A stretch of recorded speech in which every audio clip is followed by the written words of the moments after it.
Golden State Media Concepts Sci-Fi Podcast. Together we dive into the world of sci-fi and science fiction. From episodes of Star Trek, Star Wars, to The Walking Dead, Resident Evil, all the hot new science fiction movies from the back doors of Marvel or DC. The Golden State Media Concepts Sci-Fi Podcast. You'll never look at science fiction the same way again.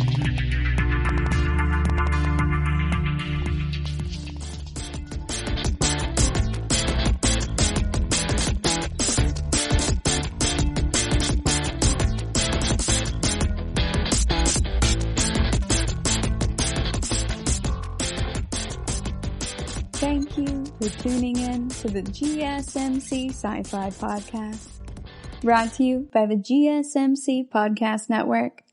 I'm your host, Alex.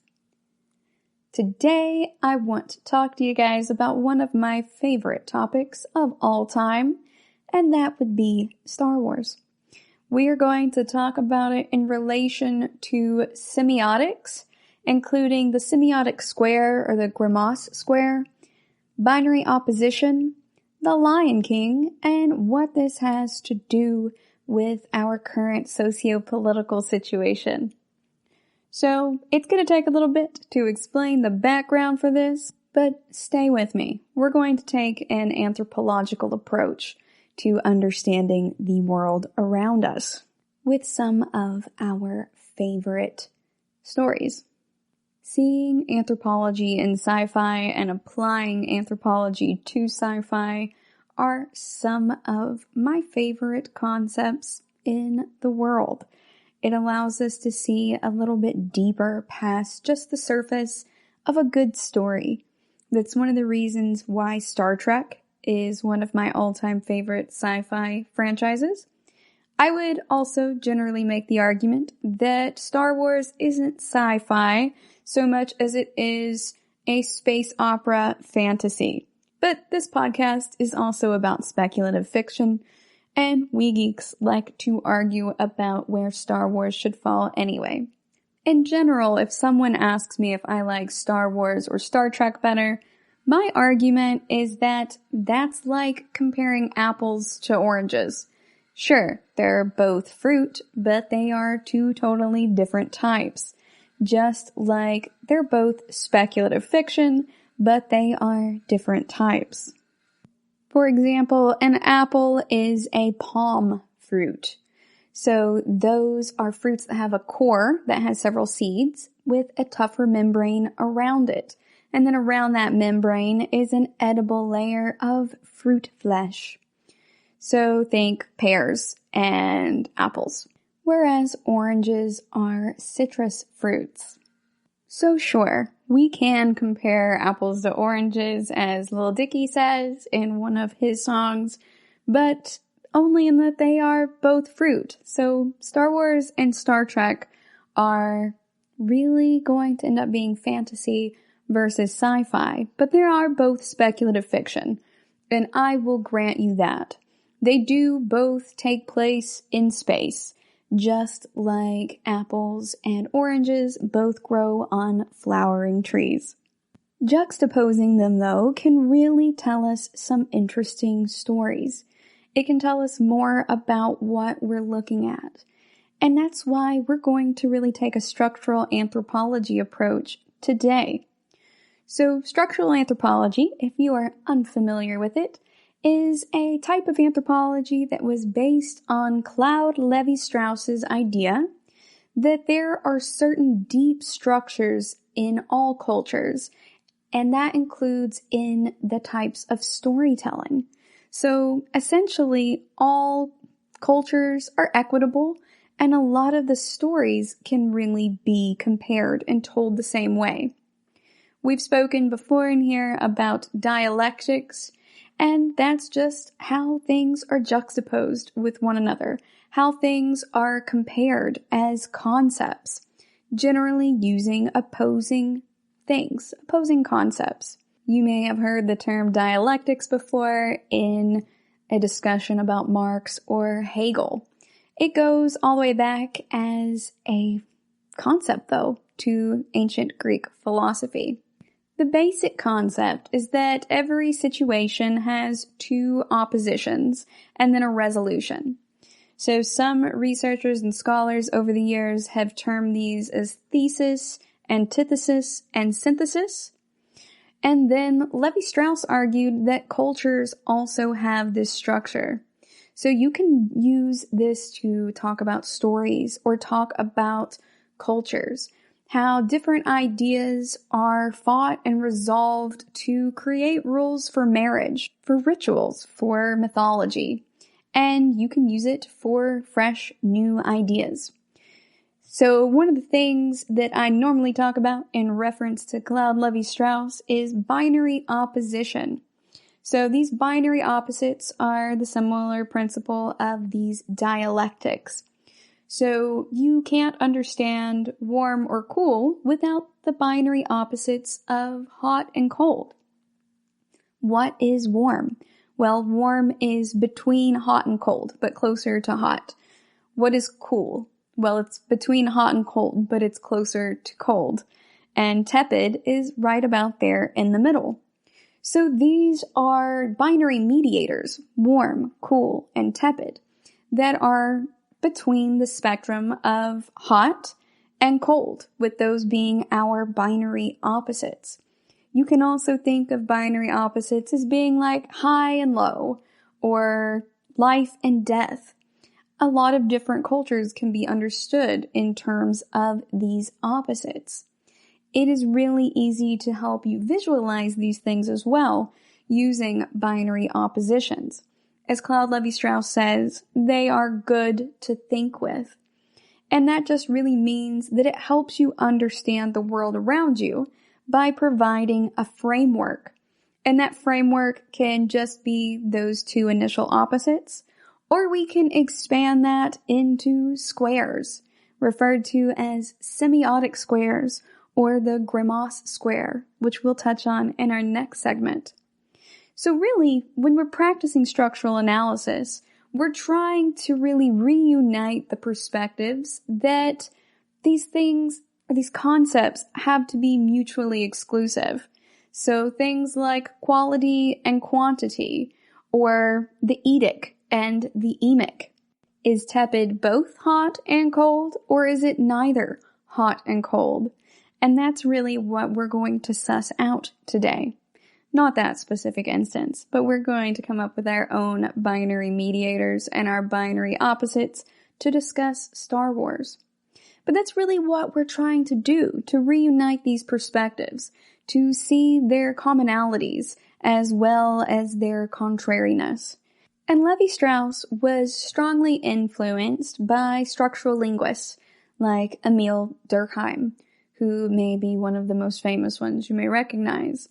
A lot of these structural linguists argued that they needed to move beyond just recording individual speech acts and start really trying to comprehend the grammar of each language. And then Levi-Strauss applied that distinction in his research to find these structures that could possibly underlie all aspects of human behavior. And really, it's just like he calls it. It's a binary. He's looking at those ones and zeros, these either or dichotomies, and then exploring the spectra that are associated with those by kind of unfolding them. Semiotic squares and structural linguistics, structural anthropology can kind of be viewed as like a reverse origami. It's an unfolding rather than a folding up. So you start with these two binary opposites, and then you can also find further opposites throughout that. But we name them different things. They can't just all be called opposites, or that would be too confusing. Levi-Strauss argued, though, that humans can speak without an awareness of grammar. We see it all the time, where people speak in a different grammatical structure than that which is commonly accepted, but they're still able to communicate the same ideas to you. If I say the word ain't, you might not like it, but you know that I mean is not or are not. You know I mean that something ain't working. You know exactly what it means. I'm still communicating the same thing, even if it seems ignorant of the grammar. Back home, we use ain't all the time, and we figured that if you understand what we're talking about, it's effective as communication, right? Well, similarly, Levi-Strauss said that humans can be unaware of the workings of social structures in everyday life, and he refers to them as deep grammar. So it's the parts of society that are originating in the mind, and they're perhaps operating unconsciously. Not in the Freudian way, but just that we're picking up these types of social facts, perhaps, as Emil Durkheim would say, where we know not to pick our nose on the bus and then wipe it on our neighbor or on the window. We know that people would judge us for doing that. But you don't necessarily have to be told specifically not to do that. It's enough to know, oh, hey, don't pick your nose in public. And then from there, you can understand, okay, maybe I should not wipe this on another person because I'm not supposed to pick my nose in public. And I'm also not supposed to touch strangers without their consent. Therefore, it would be violating perhaps multiple social facts to pick a booger right now and wipe it on this other person who is on the bus. So you may not be entirely aware of all of these deep rules of our deep grammar of society. We're not entirely conscious of them, but they are there in the background guiding how we act. Levi-Strauss kind of married that concept from the structural linguistics, like Durkheim, and also used a concept from the Prague School of Linguistics in adding binary oppositions into that research. So by looking at the presence or absence of different binary opposites like that hot and cold, then Levi-Strauss found that we could find opposites in the basis of social structure and culture that would allow us to understand the world around us if we took a closer look. We're going to go on a quick break, and when we come back, we are going to talk about the semiotic square. Stay tuned.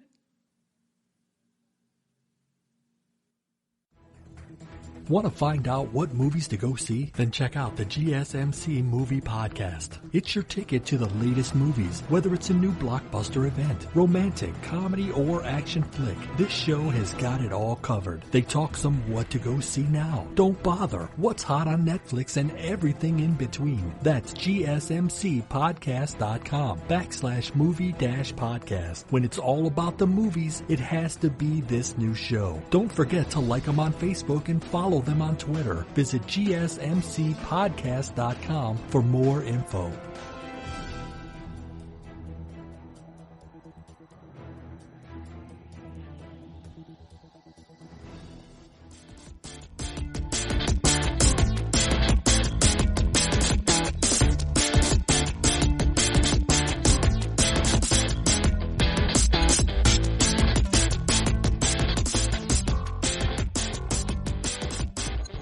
Welcome back.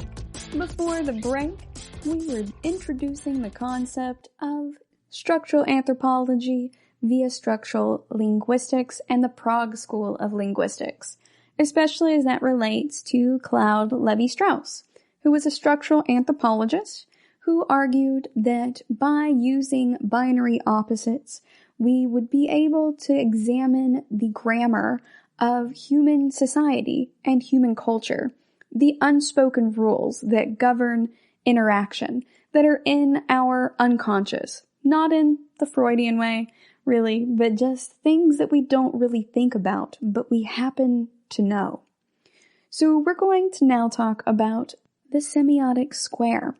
Semiotics is the study of signs and symbols and their use or interpretation. And it's very useful for things like examining the world around us, for meaning, and looking at the production of meaning. You can see it through any type of sign or process, conduct, activity. And a sign in this study is referred to as anything that communicates a meaning to the interpreter of that sign. we're going to take that a step further and talk about semiotic squares.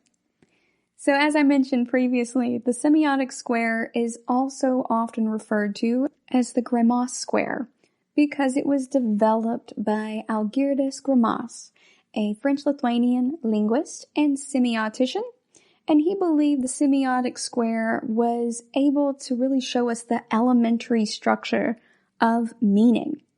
He derived this from Aristotle's logical square of opposition, so if you have studied that or have studied philosophy, this may be a little familiar to you.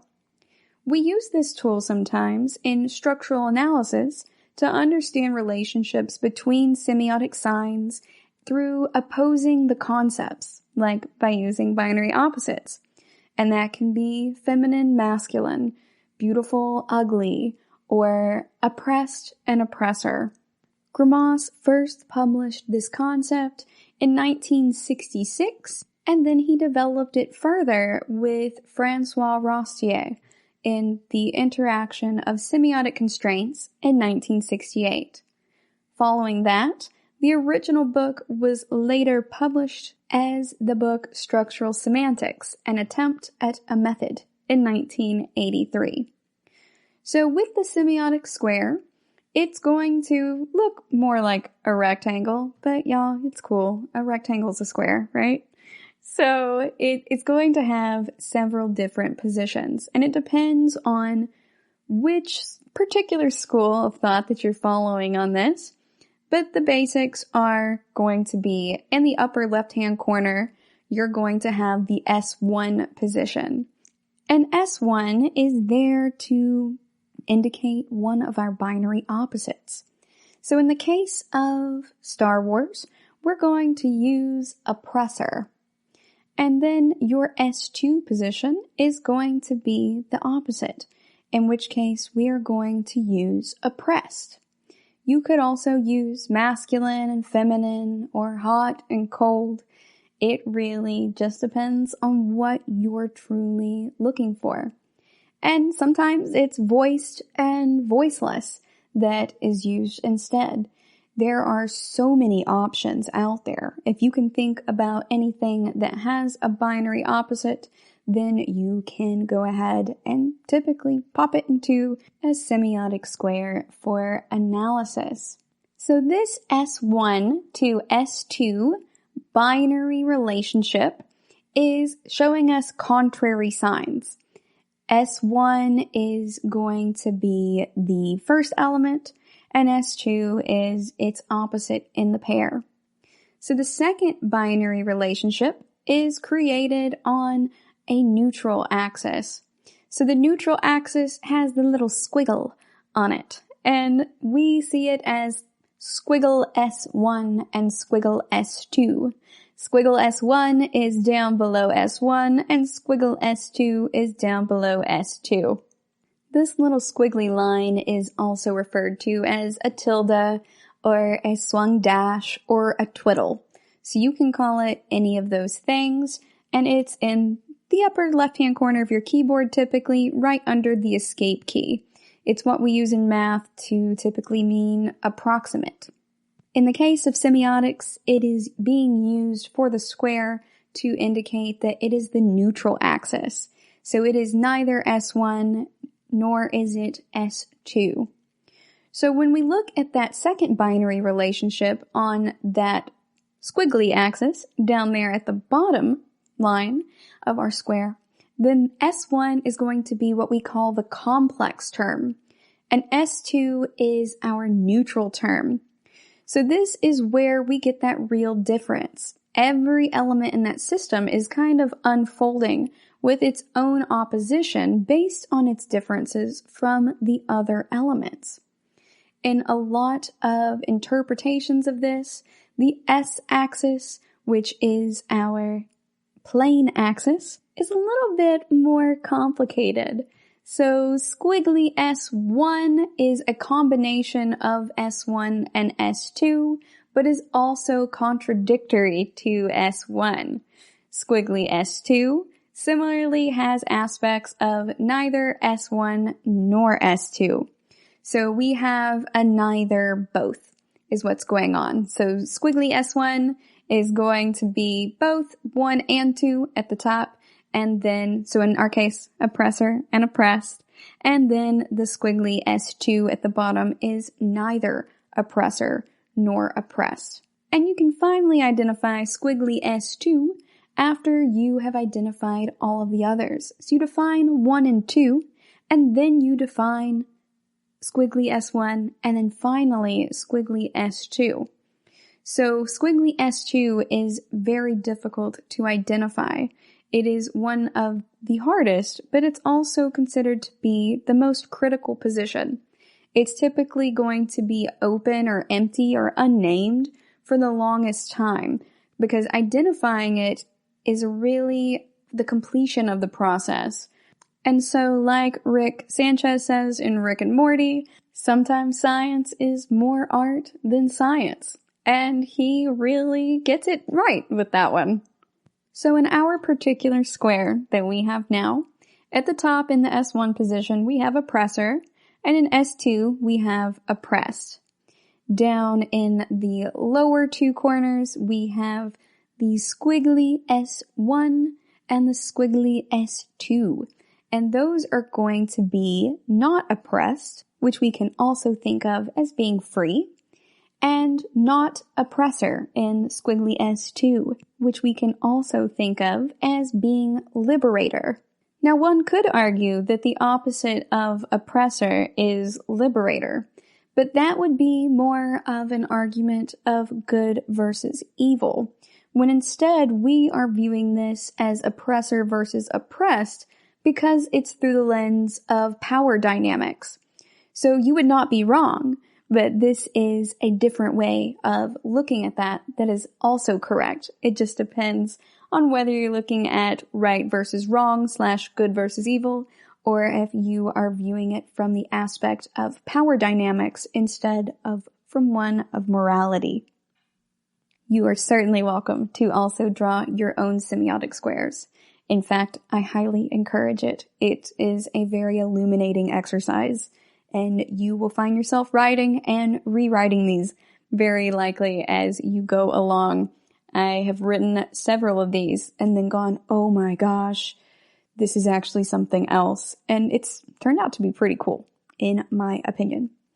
So now that we understand the general construction of this, we know that S1 and S2 are the oppositions. And then S1 and squiggly S1, so on the left-hand side, and then S2 and squiggly S2 on the right side, those are contradictions. And then we have S1 compared to squiggly S2, so that's going to be on the diagonal axis from the top left to the bottom right. That is referred to as our complementarity. And the same thing goes for squiggly S1 from the bottom left up to S2 on the upper right on the diagonal. That is also a complementarity. And these terms are important because they allow us to really visualize and think of what these truly represent. It's really important to make sure that the language we're using has real meaning, because this is partly about language and partly about the study of meaning. So they're very specific in how they have named these. The semiotic squares also produce some meta concepts, and they refer to these as the compounds. So these are compound relationships. And so it's both S1 and S2 at the very top. And when we are looking at these, they just refer to this as being plain S and then squiggly S often. Or if we number them in one of the other manners, then we go 1 and 2 are in S1 and S2's position, and then 3 and 4 replace squiggly S1 on the lower left-hand corner and squiggly S2 on the lower right-hand corner. And then we have the both, that compound term, of both oppressor and oppressed at the 5 at the top. And then the very bottom line is the combination of 3 and 4, which would be free and liberator, or not oppressed and not oppressor. We're going to go on a quick break, and when we come back, we're going to talk some more about semiotic squares and start breaking this down for our comparative analysis. Stay tuned. Tired of searching the vast jungle of podcasts? Now listen close and hear this out. There's a podcast network that covers just about everything that you've been searching. Hey! The Golden State Media Concepts Podcast Network is here. Nothing less than a podcast bliss with endless hours of podcast coverage. From news, sports, music, fashion, cooking, entertainment, fantasy, football, and so much more. So stop lurking around and go straight out to the Golden State Media Concepts Podcast Network. Guaranteed to fill that podcast itch. Whatever it may be. Visit us at www.gsmcpodcast.com. Follow us on Facebook and Twitter, and download us on iTunes, SoundCloud, and Google Play.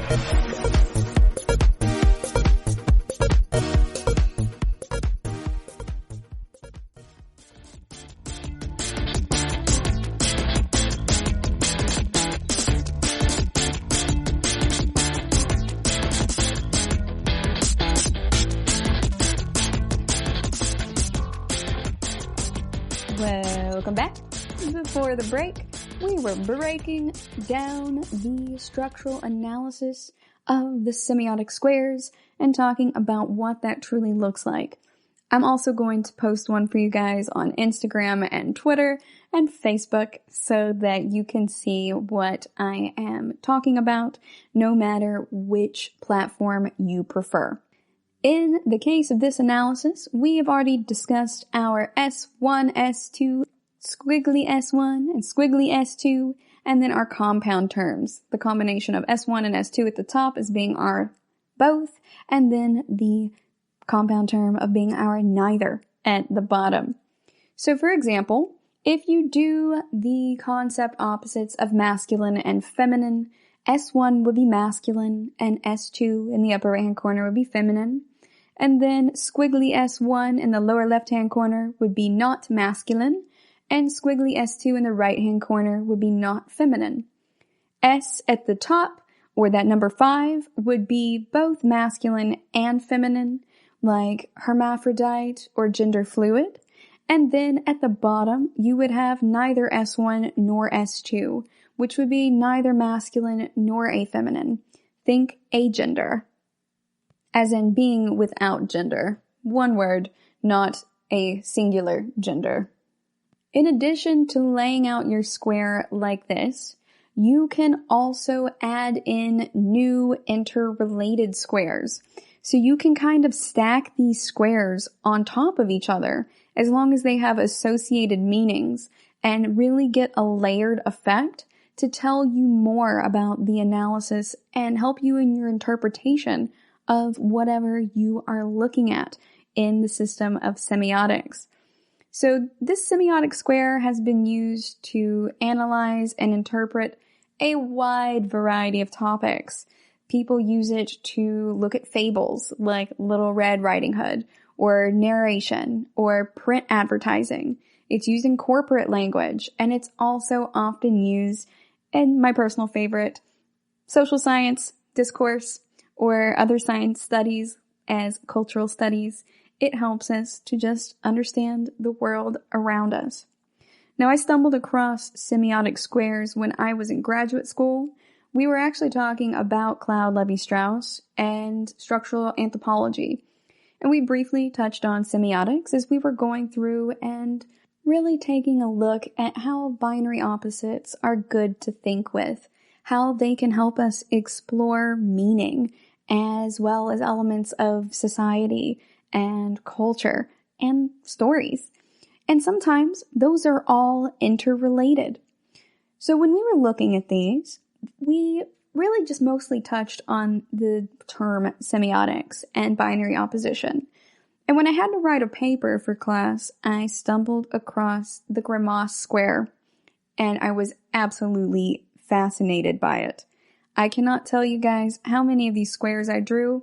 I can tell you I have like 5 sitting in front of me right now. I am getting ready to move this week, And as I have been going through my things, I've been trying to get rid of my old schoolwork that I no longer need for whatever reason, but that I hoarded. So I went through it and I found a whole lot of these. So I just have a whole bunch of hot pink sticky notes here that are covered in notes about semiotic squares and papers that I've written all over about opposition in different types of narratives. So I have freedom versus oppression here. I have organic versus inorganic, and light versus dark, and clean versus dirty. And they don't necessarily always mean exactly what they are stating that they are. Sometimes clean versus dirty is going to be metaphorical. It's not going to be, okay, well, what is dirty? Well, like dirt, that's dirty. And then what's clean? Okay, anything that's been wiped down, but that's not what it's talking about. In Star Wars, it would be more like, think of a sterile environment in Star Wars, and what does that look like to you? What looks like it would represent sterility in any way? It makes me think of the Death Star. It has all of those shiny metal panels. It's very minimalist, so it's not even cluttered. It also is gleaming everywhere. Everything looks shiny and new in the Death Star. But when you think of things that are dirty, you might think of Tatooine. You might think about things that are a little bit more muddled and less clean. So the cantina, thinking of Jabba's palace, like it's dark and it's kind of grimy in there. Things are cluttered and disorganized, really. And it's a very stark contrast to the Imperial Death Star. So that is kind of what I'm talking about. It doesn't mean that it has to be absolutely clean, but if you think about things that are both clean and dirty, you can think about the garbage compactor on the Death Star that is right there in the middle of it. It is both clean and dirty. We're not going to take that whole route, but you understand where I am coming from with this. You can truly use these semiotic squares and layer them upon each other to discover a lot of different things about the world around you. So we're going to go ahead and dig in with Star Wars now.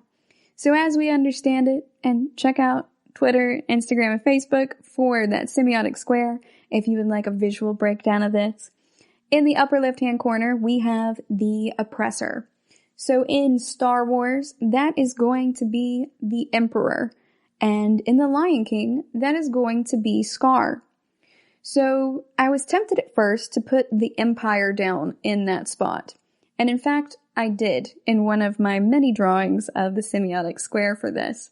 But as you go through, you end up changing a lot of things around until you get to that squiggly S2 position and go, oh, that's what goes there. And you might change it a lot. In fact, I did quite a bit. I, in fact, also drew it backwards at one point as I got confused with the complementary versus contrary versus complex terms. It's a lot, you guys, but it's really great once you get the hang of it. So the Emperor / Scar are the oppressors of these stories. And then we go into the S2 position in the upper right-hand corner. And that S2 position is actually going to be, because it's oppressed, non-human aliens, or the non-lion Pride Land animals. If you think about Star Wars and about the Death Star, how many non-human aliens do you see on board the Death Star? One. You see the one from the trash compactor. Unless we count Chewbacca, but I mean the ones that were already on board before we get there. So you have the monster in the trash compactor, and that's about it. Everything else is a droid or a stormtrooper or another human, and the humans that we get to see their faces, or any folks whose faces we get to see, are in fact human. If you want to count the most recent stories, we also see that these stormtroopers are not clones, but are in fact actually kids who were conscripted into service of the Empire, like Finn. In that case, we are seeing a very human versus non-human dichotomy here. Although the Emperor and really Grand Moff Tarkin also threaten Leia, that is because of her position with the rebels. It's not because of who she is as an individual. It's not because of what she looks like on the outside. We're going to go on a quick break, and when we come back, we are going to pick up with that S2 position. Stay tuned. Watching TV has changed over time. Streaming has become the new norm. That's why Golden State Media Concepts television podcast dives headfirst to the world of cord cutting. Want to be on the loop of what's hot in Netflix? Or if it's not a preference, what about original shows in Hulu? We've got you covered. Join us as we fill in the blank and talk about movies to stream and what show you should be binging. This is the Golden State Media Concepts television podcast.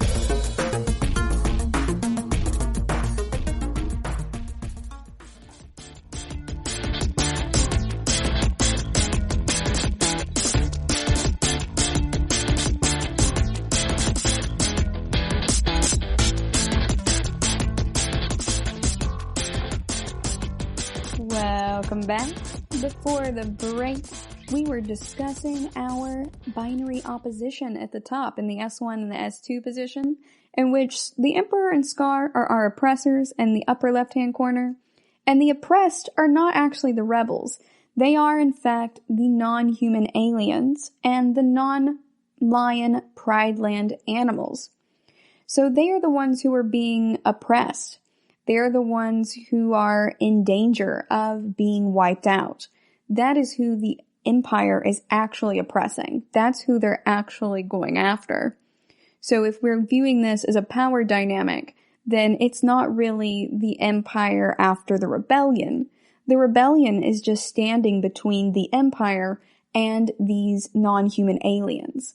And really, in a similar manner, we get Simba, who comes in between Scar and the non-lion Pride Land animals. So when we get to our S2 position, we have established it is the Emperor versus the non-human aliens and Scar versus the non-lion Pride Land animals. Now that might sound wild right now, but trust me, it's going to shake out. Get ready. So in our squiggly S1 position, our not oppressed, or otherwise called free section, we have the animals who live in the jungle and our outer rim human aliens. Human aliens in general, but also folks in the outer rim as well. So they're out of reach of the Empire for the most part. In Star Wars, Luke talks about dreaming of running off and joining the rebellion. But the rebellion is just a concept, truly, to Luke at that point. He's never seen anything approaching it. He knows that his buddy Biggs went off and joined the rebellion, and he wants to go out with him because it's an adventure. It's something that's different than just being a farm boy. For Luke, it is an adventure or a destination or a concept because he is relatively untouched by it. Sure, Jabba is on the planet, but Jabba doesn't have any control really over where Luke lives. Jabba's palace is way far away somewhere else. You have a lot of people who live perfectly fine out there. You have Uncle Owen and Aunt Beru, and sure, they live in this really cool, pit-style house, but they don't really seem to have a lot of security as though they're afraid on their moisture farm of even being raided by Tusken Raiders or getting their stuff scrapped by the Jawas. They don't seem to be very concerned even for minor things like that, much less organized crime. So these folks are free. They're not oppressed.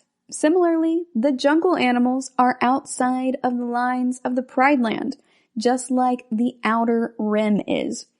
So these animals who live in the jungle are outside of everywhere the light touches.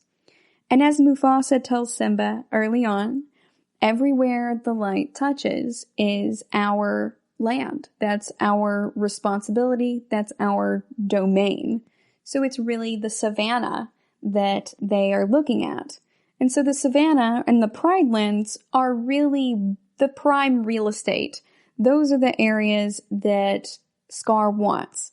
And additionally, the Emperor is mainly after the inner rim planets. So Coruscant is in the inner rim.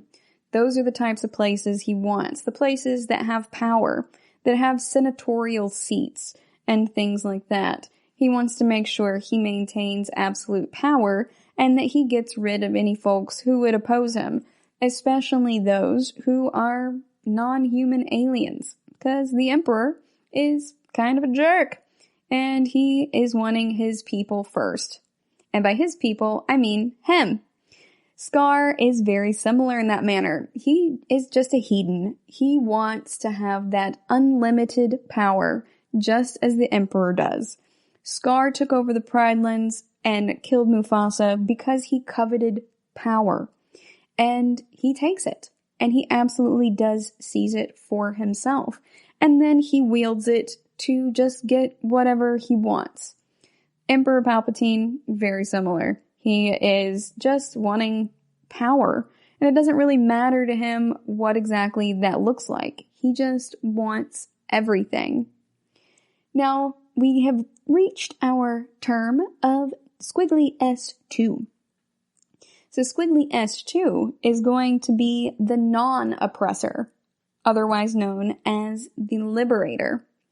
So our Squiggly S2 we can think of as being Luke and Leia and Simba. So these are our liberators. They are not oppressors and they are not oppressed. So Luke and Leia and Simba are humans / lions. Simba is technically not a human, but they are equivalent in concept within these two stories. They are also heirs to this empire, kind of. So Luke and Leia don't necessarily know that early on, but Darth Vader is their father. And so if the Emperor were to disappear, then Darth Vader would want to rule with Luke by his side because he doesn't know about Leia until Return of the Jedi. Similarly, we have Simba, who is the heir to the throne, but Simba has been kicked out by Scar because Scar wanted to take the throne, and he couldn't do that with Simba there. Similarly, the Emperor either wants Luke turned or he wants him dead. He is only interested in Luke insofar as he knows that as the son of Anakin Skywalker, Luke would be very powerful and would perhaps lend the Emperor even more of that unlimited power.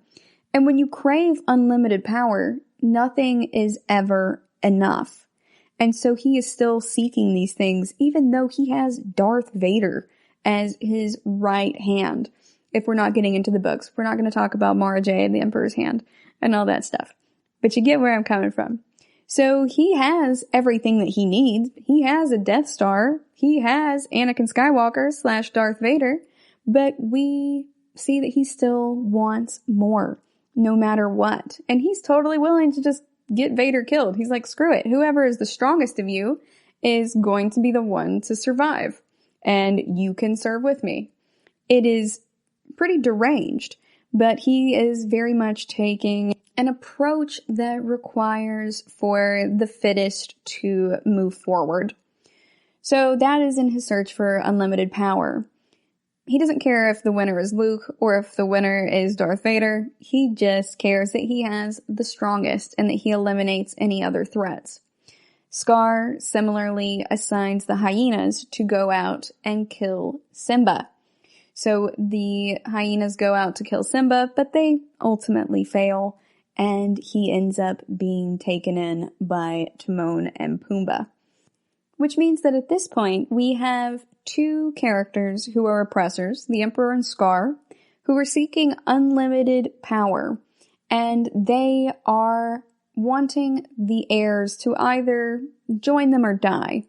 In Scar's case, he knows that he cannot have the heir still there with him, and so he tries to make sure that he is dead.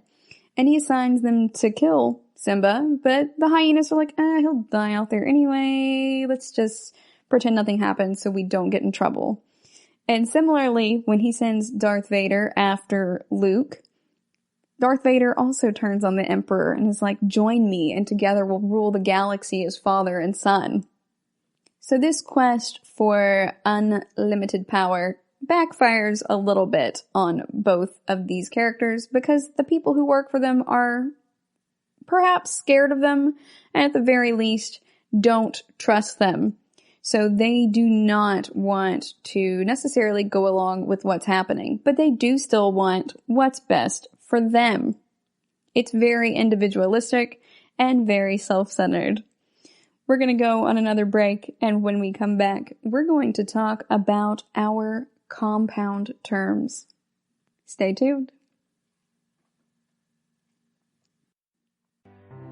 The GSMC Life and Happiness Podcast takes you on a journey of exploration. We'll discuss tried and true methods alongside the latest trends of how to best live your life to its fullest and happiest. From psychology to meditation, science to self-help books, the GSMC Life and Happiness Podcast will help you to discover what makes you happy and how you can live life being the best you possible. Download the GSMC Life and Happiness Podcast on iTunes, Stitcher, SoundCloud, Google Play, or anywhere you find podcasts. Just type GSMC in the search bar.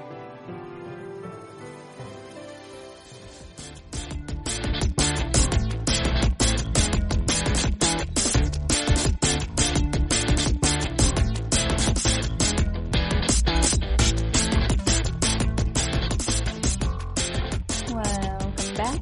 Before the break, we were going over our squiggly S1 and squiggly S2 terms. So the not oppressed / free, which would be the outer rim aliens, the human aliens, and the jungle animals. And in the case of our squiggly S2, that would be our non-oppressors / our liberators, especially Luke and Simba, but also Leia to a certain extent. So we have defined our opposition. So S1 and S2 as oppressor and oppressed in the very upper left and right hand corners. We've also defined our contradiction. So S1 and squiggly S1, the upper left hand corner and the lower left hand corner. So oppressor and not oppressed, otherwise referred to as free. Then we also have our contradiction of S2 and squiggly S2 in the upper right-hand corner and the lower right-hand corner as oppressed, and then also non-oppressor, or also known as liberator. Then we have our complementarity. So S1 and squiggly S2, and S2 and squiggly S1. So those are the ones on our diagonals. In these cases, we can look at our squiggly S1 and our S2 as being the complementarity. And on that one, we have characters that are oppressed, but also free. So they are both oppressed and not oppressed. And how can that happen? Well, they can be oppressed and not oppressed by normally being in a position to be oppressed, but being outside of the realm of where one could be oppressed. That is going to give you that complementarity. So think of characters like Yoda and Rafiki. So they are non-human aliens, but they're also in a position of power, but also outside of the realm of where all of the darkness tends to be happening. So they're able to help. They are oppressed, but they would be oppressed otherwise, but they're also not oppressed. But additionally, they're not liberators. They're not really involved in the fight. In fact, Yoda tells Luke not to go and save his friends, and is much chagrined when Luke does so. And he gets that way to the point that he is very bummed out, and Obi-Wan and Yoda go, okay, well, let's have a conversation about this. Wait, there's another. So, Luke, if this one goes off and gets killed, we have a replacement to deal with this. We can go ahead and find the other Jedi and have them be trained to fight in this situation, which is really dismissive and not cool. But again, Yoda is not really interested in being a liberator. Yoda is interested in restoring balance to the Force. And Rafiki is not necessarily interested in liberating the Pride Land animals, necessarily. He just wants Sinbad to retake his rightful place as king. So in a way, also restoring the balance that Mufasa had promoted. But Rafiki's not about to run in there and do anything to help out. He's not going to join the gang and charge in any more than Yoda is interested in joining the rebels, because that's not necessarily what they're trying to do. They are technically groups that would be oppressed by the Emperor or Scar, but their interests don't really lie in fighting for the non-human aliens or the non-lion Pride Land animals. They're looking to restore order rather than to really protect the vulnerable. They're also both essentially in this hermited, self-imposed exile in order to stay safe. So in the way that they are being forced into hiding, they are also still oppressed, even if they are out of reach of the Emperor or Scar. It's only because they don't know where they are. They don't realize that that threat still exists. On the opposite side, we have both liberator and oppressor. In this situation, I would say that could be argued to be Lando and Nala. Now this one's a little tricky, but this is my thinking on this. Lando and Nala are both under the thumb of the current regime, even though they would otherwise be in power.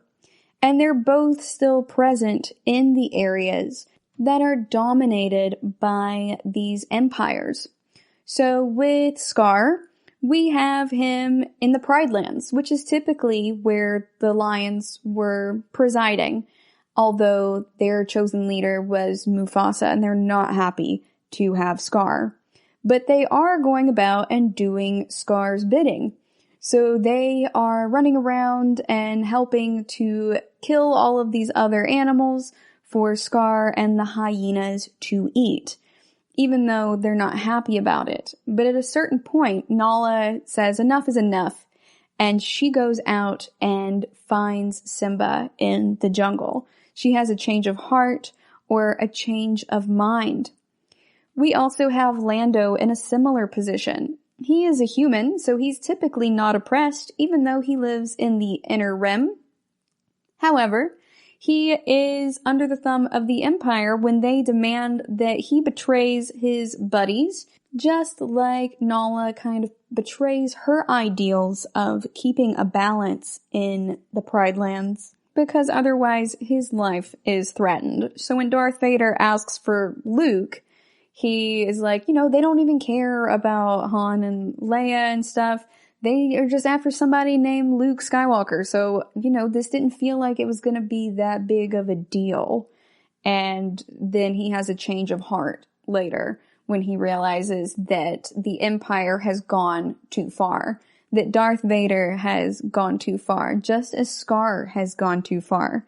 He's out-hunted the entire Pride Lands until the point that they're all facing famine following the gluttony. And with Darth Vader, he's not just taking this faceless person to Lando anymore, this Luke person.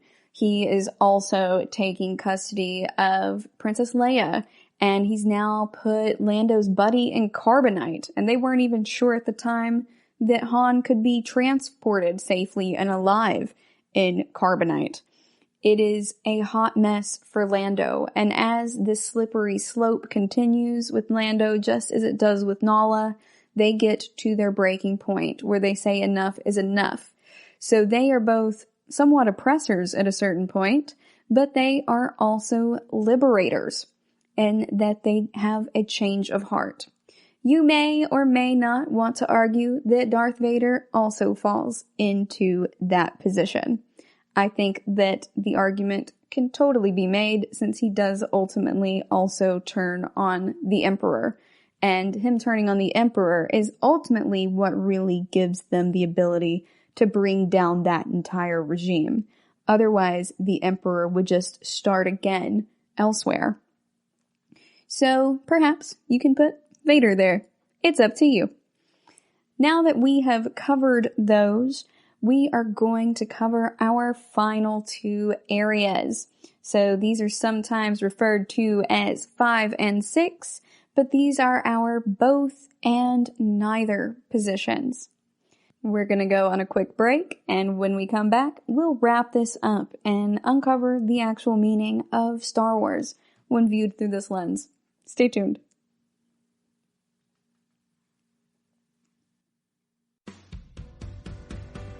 The Golden State Media Concepts Travel Podcast, the show that gives you advice on everything travel. We explore places you've always wanted to go, as well as giving tips for traveling in those places. We'll give you advice on the best sites for travel tips, information, and discounts. Join us as we travel the world, explore cultures, and meet new people. The Golden State Media Concepts Travel Podcast has got you covered. Download the GSMC Travel Podcast on iTunes, Stitcher, SoundCloud, Google Play, or anywhere you find podcasts. Just type GSMC in the search bar.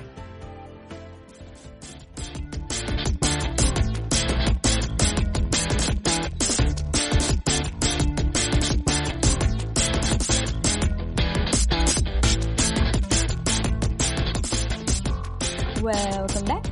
Before the break, we were working out some of our final terms, where we had liberator and oppressor, so like Lando and Nala, who participated in the tyranny, but then had a change of heart. And then we also had folks who would normally be oppressed, and were, in that they were exiled, but they were out of the reach, and they were not interested in being liberators at any point, such as Yoda and Rafiki, who had their own ideas. They wanted to restore balance, but not for the sake of the individuals who were vulnerable, just balance for the sake of the restoration of balance. So now we have our final two terms. We have our S1 plus S2, and that's going to be our complex term. And then we have our squiggly S1 plus our squiggly S2, and that is our neutral term. So our both and our neither. So in our both, at the very top, we need characters who are both oppressors and oppressed. And who does that end up being? Well, Scar does not treat those hyenas very well, and as we can see with the stormtroopers, they are super expendable. They're just going to get more of them wherever they get them from. Doesn't matter whether it is cloning from the prequels and the Clone Wars, or if they are just pretty much abducting and brainwashing children, as is the storyline later on. So we're going to argue that for 5, this complex term that's a combo of both oppressor and oppress, we are going to say stormtroopers and hyenas. These folks are so replaceable that Scar is just constantly threatening them. He does not give a crap about any of them, and that's very clear. And with the stormtroopers, or indeed anyone below Darth Vader, are kind of termed to be expendable.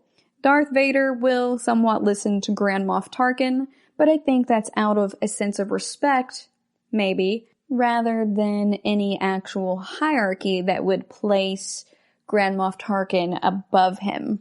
But we see that any time someone takes a step to Vader, whether that is just answering a question that he asked or just explaining something that is totally reasonable, but Darth Vader just doesn't have the time for, he goes ahead and force chokes them. And that could be anyone from one of the captains to one of the Moffs who are sitting at the table planning this war. To Darth Vader, everyone is replaceable. And the same thing goes for the Emperor. The Emperor even thinks that Darth Vader is replaceable. He's looking for that younger, newer model, y'all. Whoever is the strongest is who he wants. So with the stormtroopers, I would say that that's also just the Empire in general. The people who actually have boots on the ground, the folks who are TIE fighter pilots, and who are any type of trooper, or anyone who Darth Vader can just murder and then promote the other person to Admiral right after that. Those folks, all super expendable. They are both oppressor and oppressed. They do live in fear for their lives. Now, the Imperials are humans. So that makes that one a little bit wobbly.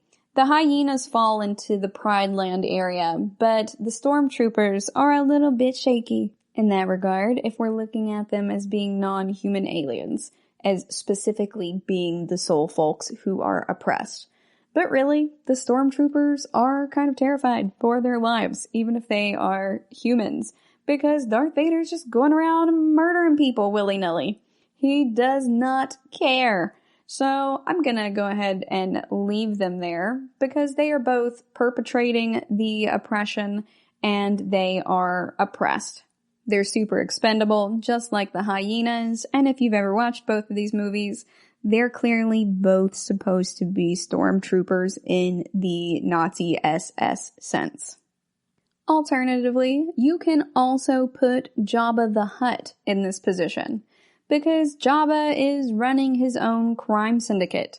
He is a non-human alien, and he is being oppressed in that he's a non-human alien, but he's kind of out of reach right there, and he is on the outer rim. So in that way, he may be considered to be free, but if he weren't in the outer rim, he would definitely be in trouble because the Empire doesn't like smuggling of their goods and Jabba is profiting off of him. So even though he doesn't care about the movement or anything like that, Jabba only cares about money. He would fall under that category where he would be oppressed, but he would also be an oppressor. So Jabba the Hutt is running his own crime syndicate. He is literally enslaving people, and he doesn't care if they are human or non-human. He is just going through and doing whatever he wants in his quest for money. So he is both oppressor and could technically be termed to be oppressed. Lastly, we have our neither area. So our neither oppressor nor oppressed is going to be Han and Chewie, and also Timon and Pumbaa. So in this sense, Han and Chewie are definitely not oppressors. They're also not oppressed. So not only is Han a human alien, but he and Chewie are smugglers. They are not out there to oppress anyone, but they're also not out there to liberate anyone, at least not at first. They're not oppressed, they are not oppressors, and they're also still technically under the thumb of the Emperor. They're not quite free either. So Han and Chewie are out there just doing their own thing, but they're typically out of reach of the Emperor. You know, they're running these deals for Jabba and stuff out there on the Outer Rim. They're not working directly for the Emperor. They're reluctant to join the rebellion. And they're out there just kind of doing their own thing. Timon and Pumbaa are very similar in that manner. They are not in the Pride Lands. They are some of the jungle animals who are not going to be at risk. They're not from the Pride Lands, and they're not really interested in going there. They'd rather just chill where they are. They're living this carefree life that is just doing whatever the heck they feel like at the moment, which is also what Han and Chewie do. They're not there to oppress anyone, but they're also not keen on liberating, And if they did enter into that area, just like if Han and Chewie went into the Inner Rim, then they could be in big trouble. So they also still don't want to cross the Emperor or Scar. They want to stay away from the Empire as much as possible. Either of these empires. I think Scar's regime can totally be considered to be an empire. We could also view any of the other smugglers, or perhaps even the bounty hunters, as being in one of these mediating positions rather than being our primary opposites.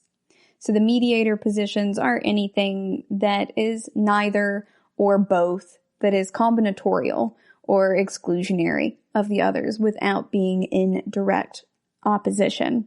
So now we've gotten to the crux of the issue.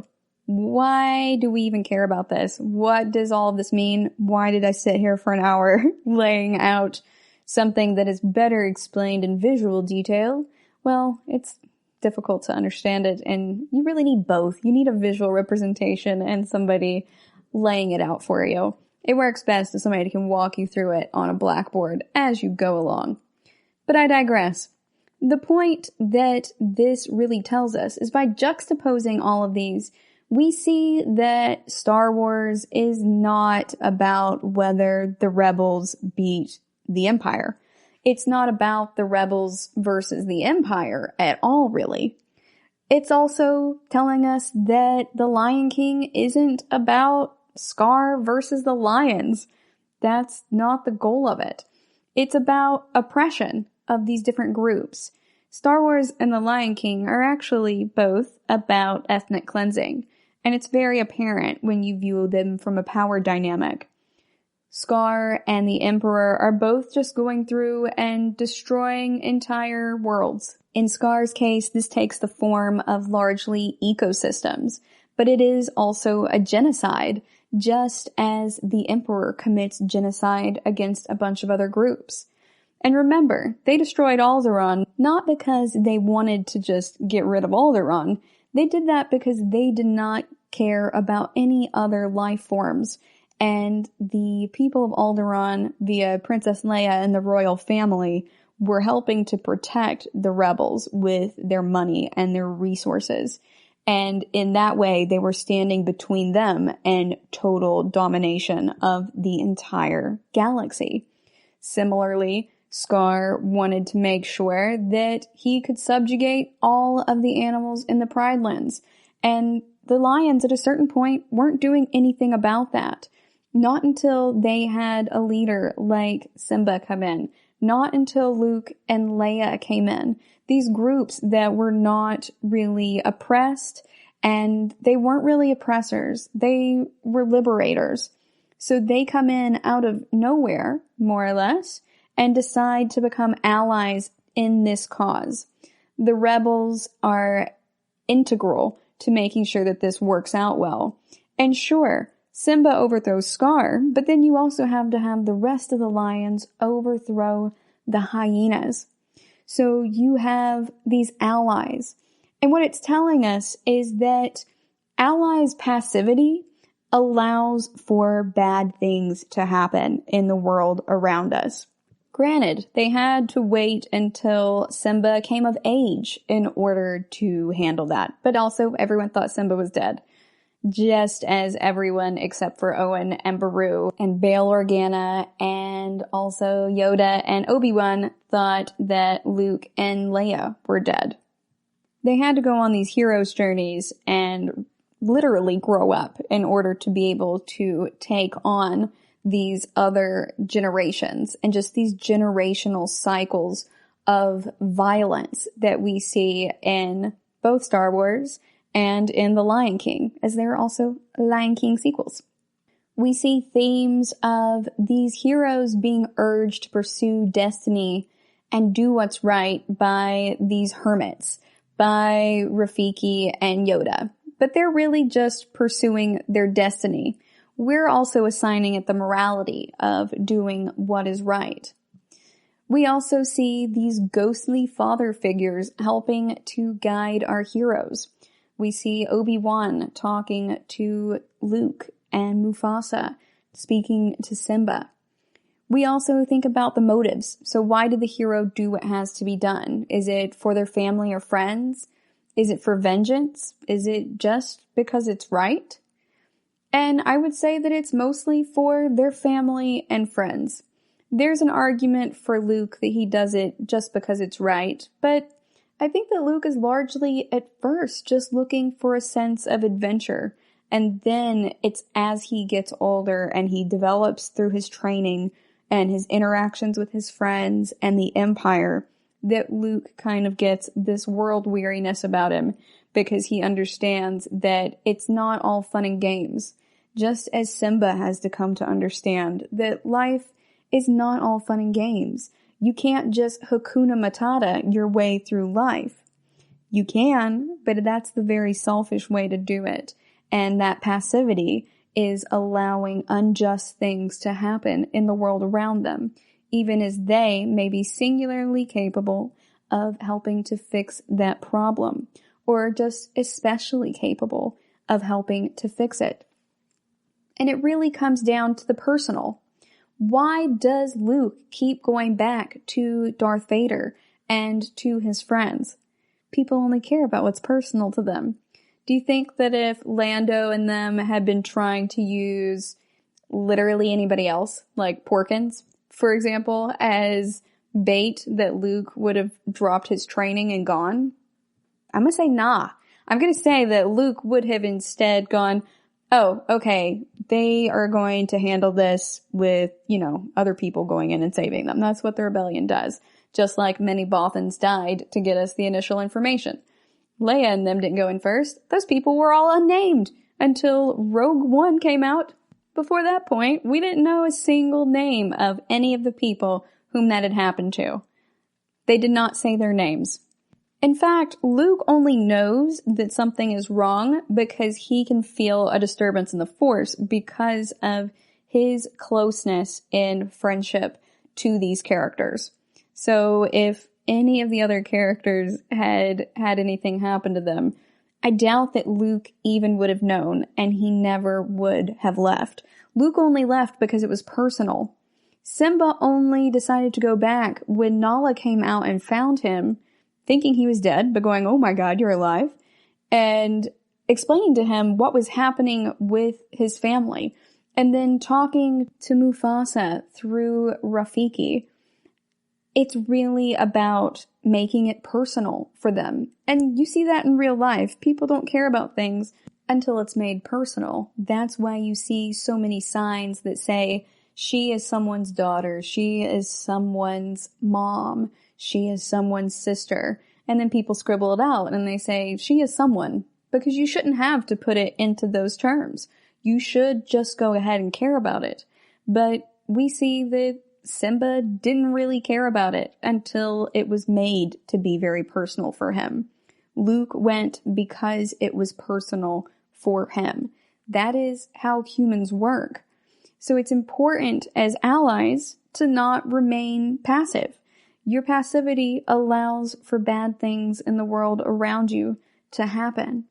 If Luke had not kept going to Darth Vader knowing that he was his father as well, and thought that he could reason with him, then he would not have been able to have gotten the outcome that they did. He would not have been able to get Darth Vader to pitch the Emperor over the edge, with the outcome being that Darth Vader would die. Also, similarly, Nala would not have been able to convince Simba to go back and talk to Scar. He didn't remember Scar as being crappy. He remembered his uncle. And he didn't even know that Scar had murdered his father until he went and confronted him. So that's really the whole point of what we are getting at. Lando did not care about this until he came into contact with Han and his buddy's life was on the line. Then Lando joined the cause when he saw the actual corruption himself firsthand. Darth Vader only cared about changing because his son was involved. By his son becoming an ally and getting involved in this rebellion, it then became personal to Vader to overthrow the Emperor. It became personal to Lando. It became personal with Simba and with Nala to go ahead and get rid of Scar. And then they found that there was strength in numbers. So it's not just Lando trying to get Han back. It's a large task force of the rebellion. Now, large might be kind of a misnomer, but I think that R2-D2, C-3PO, Luke Skywalker, by the time we get to Jedi, and Leia and Lando and Chewie are totally a sizable squad for Star Wars, right? For the rebellion, at least. We've seen them take over bases with fewer people than that. So, being passive when terrible things are happening allows it to happen. Silence is compliance, and in that way, silence can also be violence. Obi-Wan straight up surrendered to Darth Vader. He didn't even try to strike him down. That is absolute lunacy. Yoda hid out on that planet for years and did not even try to go with Luke. He literally laid down and died instead. Rafiki never bothered. He seemed to have access to some quite powerful magic, or at least hallucinogens, and he never bothered either. These folks just let things ride. By the end of the story, they understand the importance of the alliance, of an alliance. They understand the concept that silence can be violence, and that staying silent only helps out the oppressor and never the oppressed. When viewed through the lens of a power dichotomy of oppressor and oppressed using semiotic squares, we can see that The Lion King and Star Wars are both telling us something that civil rights leaders have told us for decades. We're not free until we're all free. Thank you for listening to the GSMC Sci-Fi Podcast, brought to you by the GSMC Podcast Network. I'd like to ask that you please subscribe to the show, and writing a nice review always really helps us. Also, if you could please follow us on Facebook, Twitter, and Instagram, I'd appreciate it. Thank you kindly, and have a good night. You've been listening to the Golden State Media Concepts Sci-Fi Podcast, part of the Golden State Media Concepts Podcast Network. You can find this show and others like it at www.gsmcpodcast.com. Download our podcast on iTunes, Stitcher, SoundCloud, and Google Play. Just type in GSMC to find all the shows from the Golden State Media Concepts Podcast Network, from movies to music, from sports to entertainment, and even weird news. You can also follow us on Twitter and on Facebook. Thank you, and we hope you have enjoyed today's program.